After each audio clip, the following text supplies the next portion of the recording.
Assalamualaikum warahmatullahi wabarakatuh. Disiarkan langsung dari kawasan Cilikriwut, Gedung Kalteng Pos Group di Palangkaraya. Dan kembali lagi KPFM Talkshow pagi hari ini bersama Yuda dan juga rekan saya di pagi hari ini ada Mas Budi. Siap Mas Yuda. Selamat Budi. pagi semuanya. Selamat pagi ya. Mudah-mudahan sehat meskipun kita di tengah pandemi Covid-19. Dan di pagi hari ini KPFM Talkshow pendengar setia, kita kedatangan tamu istimewa ya. Kenapa saya bilang istimewa? Karena masih di tengah pandemi Covid-19 seperti ini, kita kedatangan tamu dari ketua pengurus IBI Indonesia Kalimantan Tengah. Bos, banyak itu pokoknya. Ketua pengurus daerah Ikatan Bidan Indonesia Kalimantan Tengah. Hajah Nurhani Mahdat. Selamat pagi Ibu. Pagi juga Bapak, ya. Pagi semua pemirsa. Ya, tetap sehat ya Bu ya, meskipun kita di tengah pandemi Covid-19 ini. Nah, masih di tengah pandemi Covid-19 ini, ya ini di pagi hari ini kita akan mengambil tema dan ini adaptasi pelayanan kesehatan ibu dan anak atau KIA di masa pandemi Covid-19 dan keluarga berencana. Betul. Nah, ngomongin di tengah pandemi Covid-19 ini seperti apa Mas Budi? Kita tanya langsung sama Bu Nurhani. Betul. Silakan Mas Budi. Mungkin untuk terkait pelayanan kesehatan ibu dan anak ini Bu, gimana Bu kalau masa pandemi ini Bu, supaya semuanya tetap sehat gitu Bu? Ya, alhamdulillah kita di Kalimantan Tengah dan Indonesia khususnya ya pelayanan kesehatan ibu dan anak kita sudah mempunyai standar ya. Bagaimana agar ibu tidak terkonfirmasi masalah COVID dan bidannya juga harus menjaga agar tidak terkena coronavirus yang sebagai bencana non alam untuk kita semua, bahkan mendunia lah ya, gitu secara garis besarnya. Kalau untuk pelayanannya itu berarti kalau kita bicara bahasa pelayanan kesehatan ibu dan anak ini kita bicara terkait pelayanan di masyarakat ya Bu? Betul, jadi kita selama COVID ini tetap memberikan pelayanan kepada ibu dan anak karena bidan itu berhubungan dengan kesehatan reproduksi. Nah, tentunya karena dengan adanya masalah COVID ini, selama memberikan pelayanan kita harus ada istilahnya dengan entah sebelum berkontak langsung ada telepon, kemudian lewat SMS atau WA. Nah, untuk menghindari baik ya terhadap bidan tadi maupun untuk mencegah terjadinya COVID lah gitu istilahnya. Oke. Kalau pelayanannya sendiri Bu, saat ini misalnya di tempat pelayanan seperti Puskesmas, Posyandu itu gimana itu Bu? Apakah harus langsung ketemu langsung atau konsultasinya hanya menggunakan WA atau seperti apa? Kalau di Puskesmas tentunya sebelum diberikan pelayanan, bidan-bidan sudah paling tidak harus menapis istilahnya lah ya, artinya bertanya ada nggak mengalami merasakan seperti misalnya demam atau hal-hal yang berhubungan tanda-tanda terjadinya infeksi. Nah, kalau ada salah satu misalnya ada batuk gitu ya, jadi untuk sementara kita harus melakukan pemeriksaan dulu gitu ya. Tapi bagi yang tidak ada berarti insya Allah aman, kita berikan pelayanan. Namun teman-teman bidan juga tetap menjaga dengan menggunakan APD gitu ya. APD ya. Menggunakan APD-nya ini yang seperti apa Bu Hajah yang dimaksudkan? Kan APD itu ada beberapa tingkatan nih. Kalau untuk bidan ini nanti kalau pas ketemu dengan pasien ataupun yang bagian konsultasi itu seperti apa APD-nya? Kalau yang hanya biasa, misalnya dalam pemeriksaan ini ada level ya, artinya begini ada level 1, ada level 2. Nah, kalau level 1 itu kan menggunakan masker, kemudian handscoon atau sarung tangan dan APD-nya untuk mencegah terjadi penularan itu. level 1. Oke, terus setelah itu, Kalau level 2 itu kita juga menggunakan tutup kepala juga sama lah ya, tapi ada untuk menggunakan APD, kemudian harus menggunakan kacamata gitu ya, handskun dan apron, dan juga menggunakan sepatu atau sepatu bot lah gitu untuk mencegah tidak tertularnya itu ya. Oke, untuk ada 2 tingkatan. Dan cukup menarik sekali perbincangan kita di pagi hari ini, pendengar setia, dan juga nanti buat Anda yang ingin bergabung bersama kita terkait dengan tema kita di pagi hari ini. Boleh banget nanti di line SMS dan juga di WhatsApp 081336697835. Yuda dan juga Budi akan kembali lagi selepas pariwara berikut ini. 101 KPFM News and Entertainment. Oke, kembali lagi di KPFM Talk Show, tentunya barengan dengan Yuda di pagi hari ini dan bersama dengan narasumber Haja Nurhani Mahdat bersama Mas Budi sampai nanti jam 11 siang. Dan juga buat teman-teman ataupun pendengar setia yang mau gabungan bersama kita bertanya-tanya tentang tema kita tadi ya. Jadi adaptasi tentang pelayanan kesehatan ibu dan anak di masa pandemi COVID-19. Ini penting sekali buat ibu rumah tangga dan juga keluarga ataupun yang udah mempunyai ibu dan juga punya anak ya. Dan ini kesehatannya penting sekali apalagi di masa pandemi. Yang lebih penting itu juga kesehatan dari tenaga kesehatan nakesnya ini sendiri ya. Jadi perlunya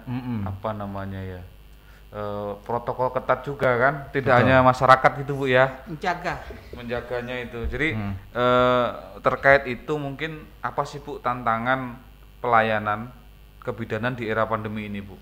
Ya. Tentu beda kan dengan yang biasa itu. Ya, tentunya kita sudah tahu bahwa keselamatan bidan pasien itu harus terlindungi dan dilindungi untuk menghindari terjadinya penularan. Kemudian dengan adanya pelayanan kebidanan di masa COVID, tentunya bidan juga sudah memiliki daftar-daftar buku KIA ya, yang dia sudah tahu buku di dalam buku KIA itu kan dia sudah tahu siapa yang hamil, siapa yang akan melahirkan, kapan gitu ya, siapa yang punya masalah. Nah, untuk akses pelayanan bidan itu ada sekarang karena tadi ya masalah itu infeksi virus COVID ini. Nah, jadi bidan harus membatasi pelayanan.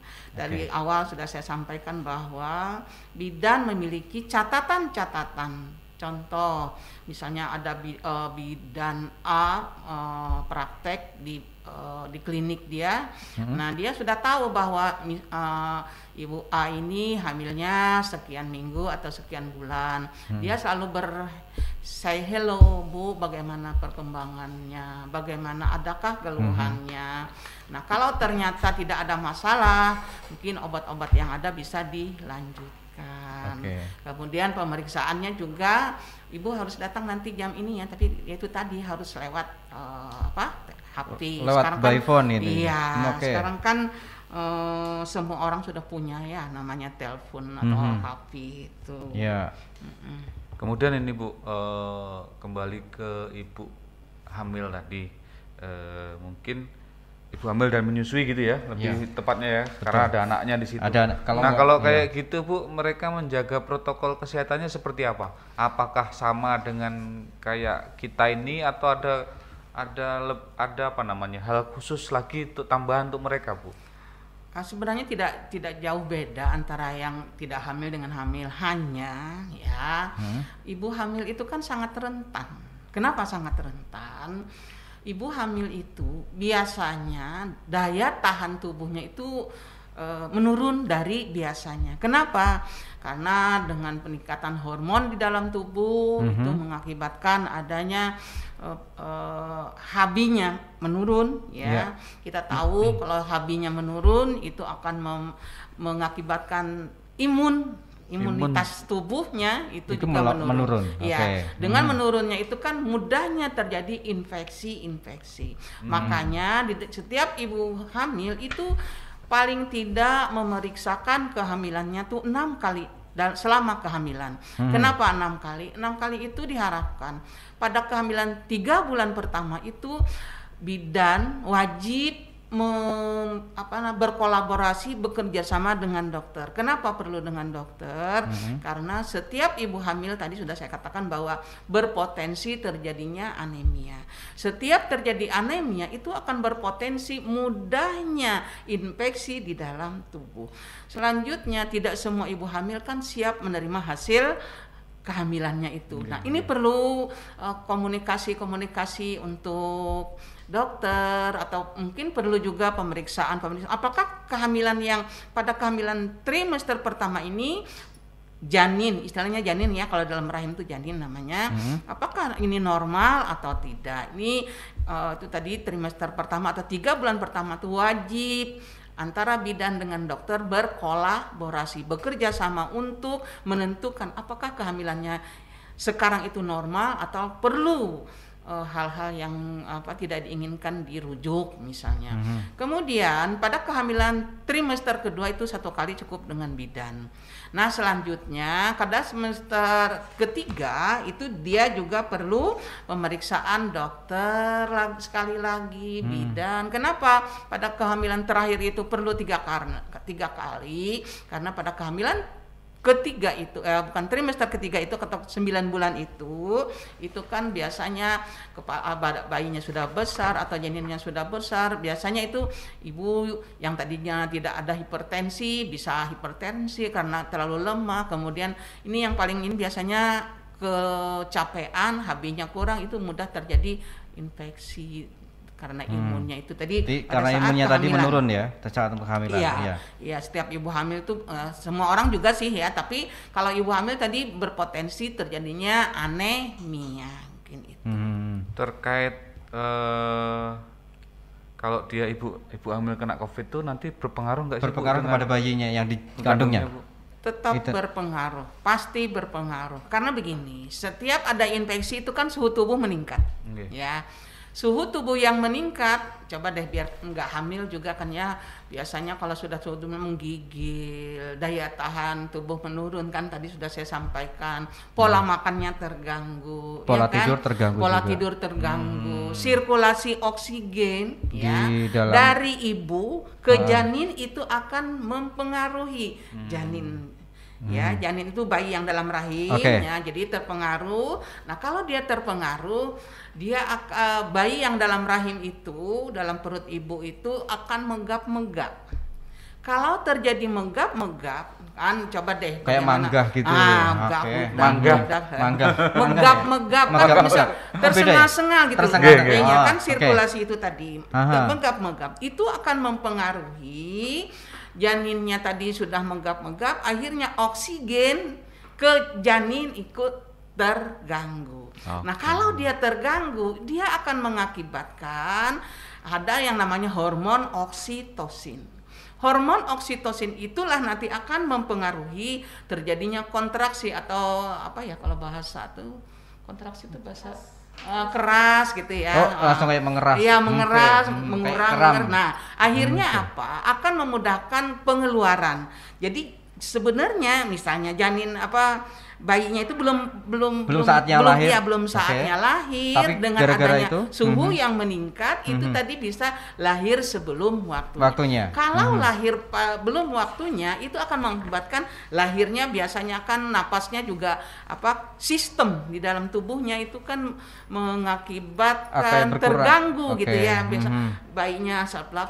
Nah, akhirnya perkembangan bayi itu akan mengakibatkan gangguan. Kenapa gangguan? Karena tadi kemampuan untuk menyesuaikan diri dengan lingkungan itu masih belum sempurna. Iya. Jadi itulah yang kita harapkan. Makanya setiap ibu hamil wajib melakukan pemeriksaan hamil minimal 6 kali selama hamil 9 bulan. Agar kita berharap anak Indonesia, Kalimantan Tengah khususnya, bisa menjadi anak-anak yang bisa bersaing dengan negara lain.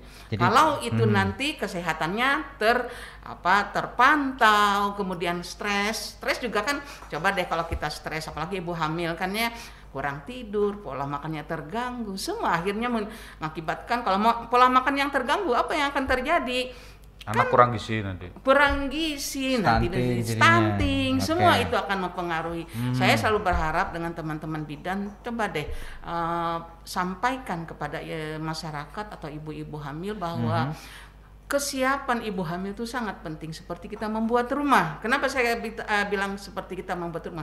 Membuat rumah itu kan ada namanya semen, ada namanya batako atau apalah pasir dan lain sebagainya, paku. Nah, ini juga bidan itu sangat perlu menyampaikan bahwa hal-hal itu sangat penting. Jangan ada lagi menganggap bahwa kadang-kadang ibu itu ditanya, Bu, berapa kali makan sehari? 3 kali, Bu Bidan. 3 kali pakai sayur? Iya, Bu Bidan. Sayurnya apa? Indomie pagi. Kan ada sayurnya. Iya. Mohon izin loh. Masih masyarakat kita masih menganggap mie instan itu sebagai sayur ya. Okay. Nah, jadi itu kan sebenarnya karbohidrat. Iya, betul. Begitu juga kalau nantinya kalau hanya kita membuat rumah hanya terdiri pasir, terdiri hanya dari batako atau bata, kira-kira kemampuan kekuatannya itu sama nggak dengan adanya besi, dengan adanya kawat, dengan adanya paku? Beda. Inilah pentingnya. Nah, kemudian kita juga membutuhkan desainer atau tukang-tukang. Siapa yang desainer? Ya, tenaga kesehatan. Jujur saya katakan, bidan tidak bisa bekerja sendiri tanpa berkolaborasi. Benar. Itu yang penting. Artinya apa? Contoh, di masyarakat Kalimantan Tengah ini masih banyak yang mengalami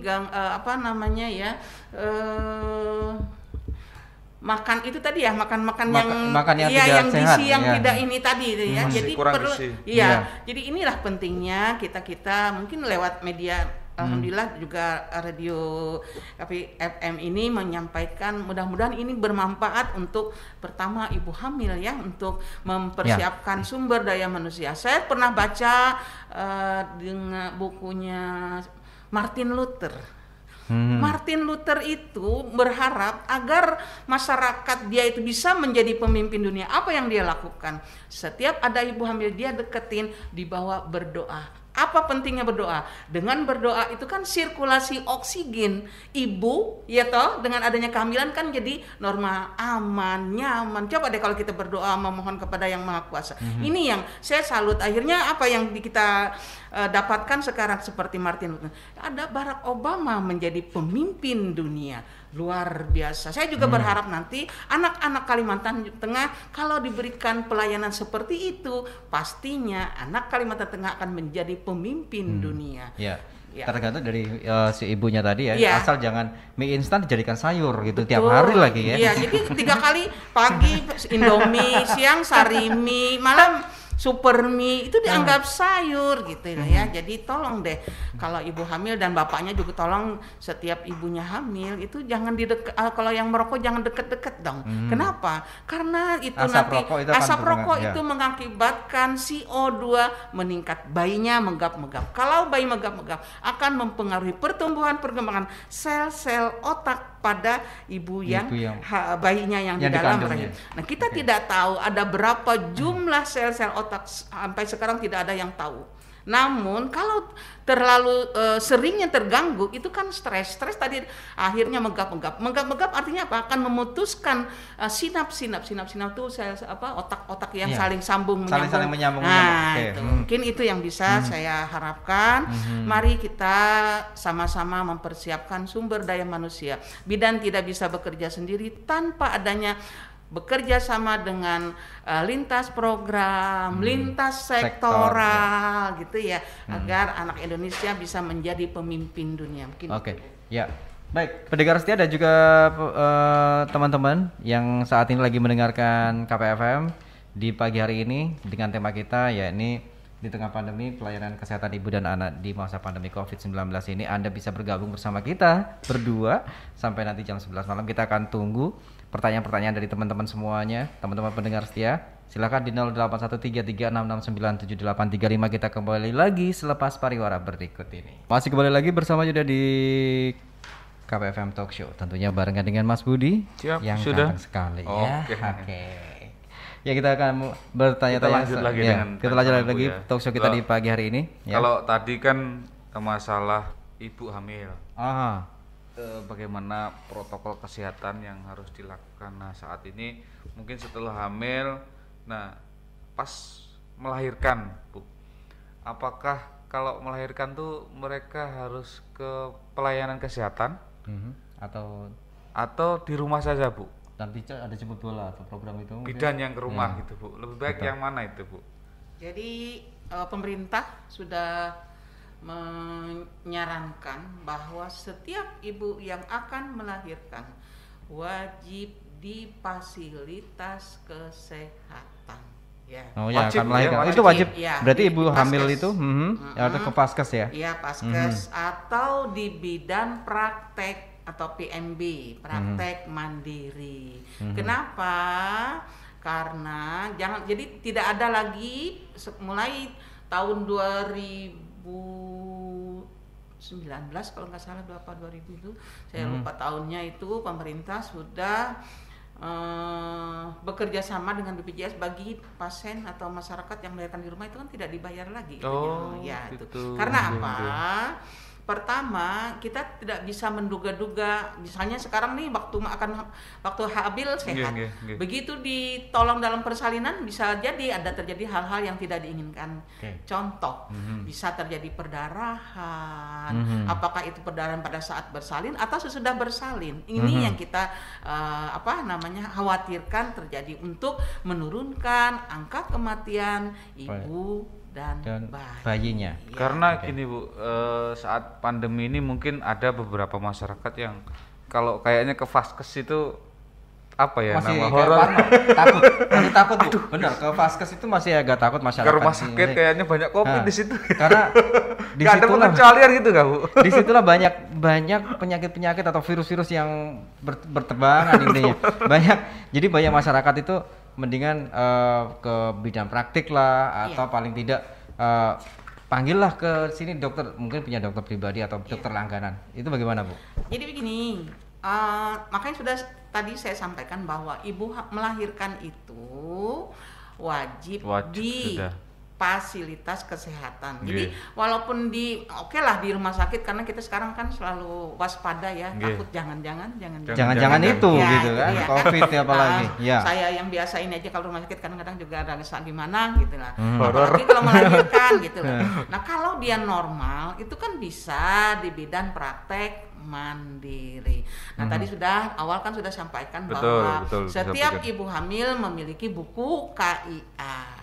Oke. Ya, buku KIA itu kan bidan sudah tahu, pasiennya juga tahu, atau ibu hamil juga tahu, kan di situ ada misalnya tanda gejala yang akan membahayakan pada kehamilan trimester pertama, trimester kedua, ketiga, pada saat akan bersalin, itu semua. Nah, kalau itu dibaca dan diimplementasikan oleh ibu dan keluarganya, saya yakin kembali lagi anak Kalimantan Tengah akan menjadi pemimpin di masa akan datang. Oh, ada Oke. tuh kayak buku Buku Kia kayak itu. yang pink, iya kan Iya, pernah betul, lihat ya, Bu. buku Wah, pink itu. lama Itu. sudah, Bu. Nah, bukan lama sih itu. Anak saya sudah gede jadi lupa.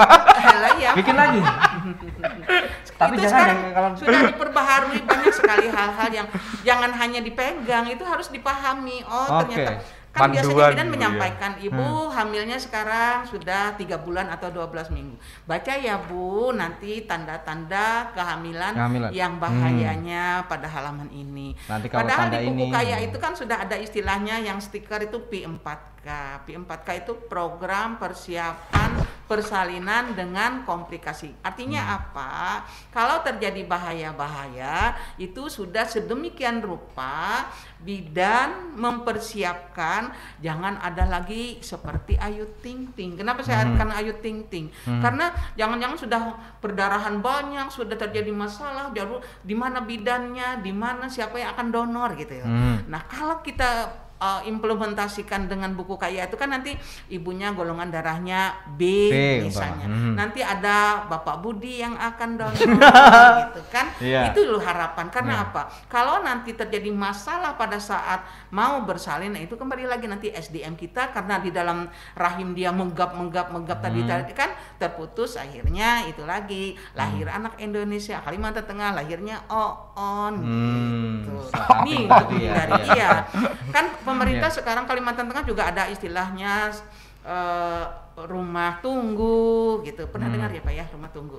Rumah tunggu pernah. Nah itu dia rumah tunggu itu apa maksudnya? Agar pelayanan terhadap ibu yang akan melahirkan itu secepatnya ditangani. Jangan terjadi masalah. Bukan hanya ini ya, apa namanya, pegadaian mengatasi masalah. Jadi kita bidan pun justru mencegah masalah sebelum ada masalah. Oke, mencegah masalah sebelum terjadi masalah. Ini pentingnya untuk namanya dengan melakukan penapisan itu tadi ya, harus tahu tanda bahaya dan disampaikan kepada ibu. Ini Bu, kalau misalnya dia sudah ada tanda bahaya misalnya anemia tadi ya, berarti kan anemianya HB-nya tidak bisa naik-naik, berarti bidan sudah mempersiapkan untuk melakukan rujukan ke tempat yang lebih aman, ke tempat yang lebih mampu menangani kasus-kasus yang dihadapi. Oke, Bu, ini ada yang bertanya Bu dari Septian yang ada di Jalan Insinyur Soekarno. Selamat siang Mas dan juga Ibu, saya mau bertanya nih terkait dengan kehamilan karena kami udah berumah tangga 5 tahun lebih dan ingin mempunyai anak. Nah, bagaimana sih Bu kalau hamil di masa pandemi ini? Katanya di masa pandemi ini kalau bisa hamilnya ditunda dulu. Nah, itu padahal kami sebenarnya ngebet banget Bu. Terima kasih untuk jawabannya Bu. Bagaimana ini gitu ya? Jadi sebenarnya kehamilan itu lebih baik kita tunda. Kenapa? Karena dalam situasi gini loh ya, dalam keadaan COVID. Kan sudah saya sampaikan tadi bahwa dengan adanya terkonfirmasi COVID itu kan suhunya meningkat. Nah, sedangkan ibu hamil tadi kan daya tahan tubuhnya menurun. Nah, kalau ternyata daya tahan menurun, nanti kan akan terjadi hal-hal yang tidak diinginkan. Nah, kemudian ibu juga mungkin dengan harapan cemas itu juga akan mempengaruhi loh. Bisa jadi kehamilannya karena cemas itu kan akan mengganggu jantungnya dak-dik-duk-der ya kan. Stres akan berkeringat, tekanan meningkat, pola tidurnya. Nah, itu kan selalu siklus kehidupan itu kan seperti itu. Nah, mungkin saya berharap ditunda dulu Mbak ya untuk kehamilannya. Mudah-mudahan kita COVID ini cepat berakhir secepat-cepatnya. Berdoa kita sama-sama kepada Yang Maha Kuasa agar masalah ini sudah, saya terus terang aja agak jenuh ya dengan adanya COVID seperti ini. Kita pergerakan kita terbatas gitu ya. Jadi kami mendoakan mudah-mudahan cepat hamil dan mungkin perlu juga konsultasi ke dokter yang lebih ahlinya ya untuk salah satunya yaitu tadi hindari stres. Untuk kalau yang sudah hamil ataupun yang belum hamil, yang belum pun yang pengen hamil itu stres itu akan mempengaruhi. Stres paling besar pengaruhnya terhadap kesehatan.